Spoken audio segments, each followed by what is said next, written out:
Hi guys, welcome back with me again in this channel. On today's tutorial, I'm going to show you how you can add running tags in video editing. So here you can just open any video editor that you use on your mobile device, and after that you can just add your videos first and enter your tags. So you can just write the text in here. I'm going to just paste it like this, for example. Now you can just put it like this, so don't split the text, but you can put it at the bottom. Don't forget to adjust the length in here. For example, I'm going to match it with the video length. You can go to style and change the font or the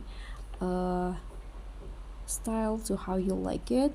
So in here I'm going to add a background to the text, change the background into blue, for example.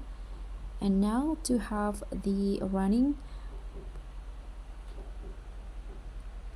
effect or animation, I'm going to just put it like this. And here I'm going to add a keyframe at the start and at the end of the text. In here you can just move the text to the left until all of the text is revealed. You can just do it like so. Okay, for example, just like this. And now the text will become like this, will become a running text and moving just like so in the video. So that's very much all. Thank you so much for watching. Don't forget to like, comment and subscribe. Also click on the thanks. Bye.